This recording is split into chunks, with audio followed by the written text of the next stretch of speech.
はい、ひろしと申します。よろしくお願いいたします。今日は私がですね、今まで6年間ですね、瞑想を毎日1日、20分ぐらいですね、してきまして、驚いたことですとか、あと、効果ですね。それについて今日は皆さんに、お話しさせていただこうと思いますので、ぜひ聞いてみてください。はい。ではですね、今日まずですね、ここに項目あるんですけど、まず、最初にですね、不安、イライラを抑制できるようになったというところなんですけども、私もともとですね、ものすごい情緒不安定なところがありまして、結構ですね、不安ですとかイライラとかに苦しめられてたんですね。結構皆さんあるかもしれないんですけど、不安に押しつぶされそうになったりとかですね。はい。ただそれをですね、瞑想を毎日行うことで、エネルギーとして体の中を流れるエネルギーとして掴むことができまして、それを体の外に逃がすことができるようになりました。不安のエネルギーですとかイライラのエネルギーですね。で、そうですね、今はもうほとんど不安やイライラをあまり感じません。でもし万が一感じても体の外に逃がせます。ペッペッペッペッと、ですごい今は楽になりましたね。こういうのも、瞑想をやってよかったなって思うところです。で、続きまして視野が広がりですね、対極的に見れるようになったというところなんですけども、私これはですね、要するにちっちゃいことにとらわれにくくなったということですね。で、大きく見れるようになりましたので、流れというかですね、それが分かるようになりましたね。自分自身の流れっていうことですね。プロ野球でも流れみたいなのあると思うんですけどね、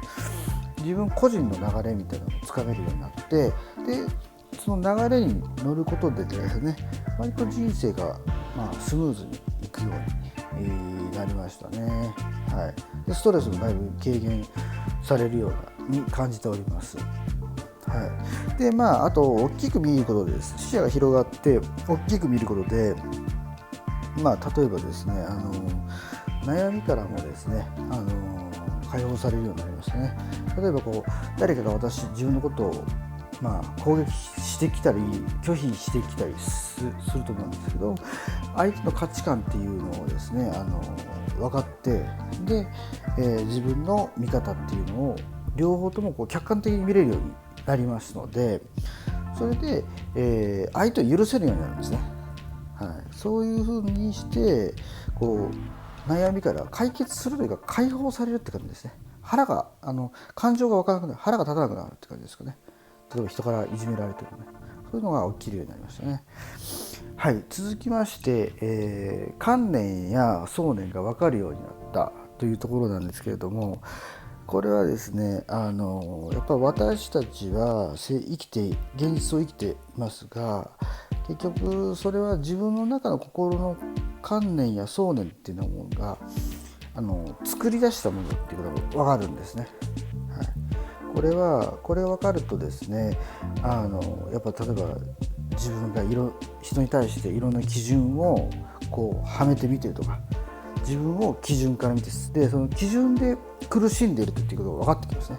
自分がいろんな基準を作っているので、それでその基準を作ってみることで、例えば自分がストレスを感じたりとかしてるわけじゃないですか。で、その基準っていうものが想念なので、それで基準っていうものもそのコントロールするという、基準っていう観念を体の外に抜いちゃうと、そういうことですね。そうすると基準から見なくなりますね。過去っていう基準から今を見たりすることが多かったので、これはで、あとそれと過去とか感情っていう想念や過去や感情っていう、想念や観念っていうものを捉えて、そこが自分が解放できるようになりますね。そこから見なくなると、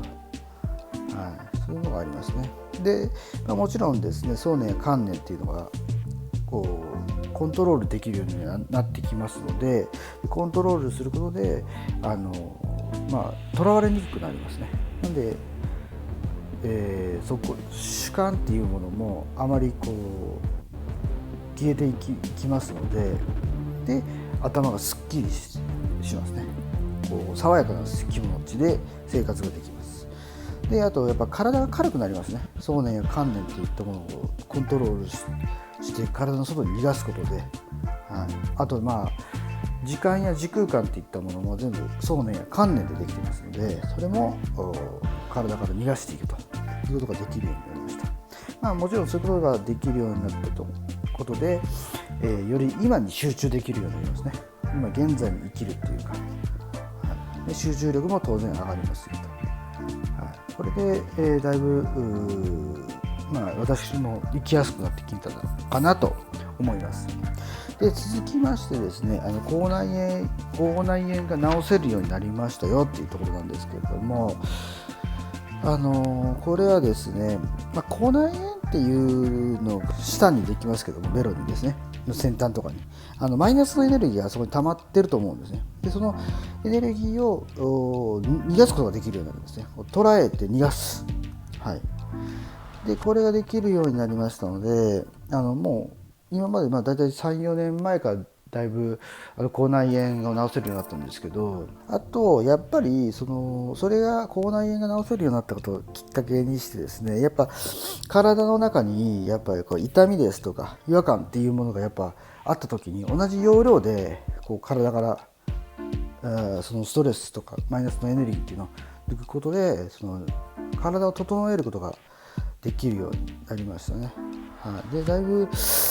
体調不良がになることが少なくなりましたね。これも非常に瞑想で得た効果で良かったことですね。続きまして、覚醒悟りを体験しましたということなんですけども、これはですね瞑想を始めてだいたい7ヶ月目ぐらいですねの時に悟りといったものを体験しましてですね、それから今、6年間です、5、6年なんですけども、ずっと覚醒と悟りが進んでます。私は覚醒と悟りっていうのも同じものだと思っておりますね。でその中で、いわゆる5次元ですとかアセンションというものも体験しております。でこれはですね、また改めて動画を作ろうと思っていますが、ざっと言うとですね、意識が拡大することですね。自分の意識が細かいことにとらわれなくて、で拡大することで認識能力が上がるんですね。で認識能力が上がって理解力も上がると、自分をいろんな思い込みから解放できたりとか、今までより違った見方ができるようになったりとかですね、より、真実に近づいていくというものですね。こちらに関してはまた改めて動画にさせていただこうと思います。よろしければ参考にしていただければと思います。ご視聴ありがとうございました。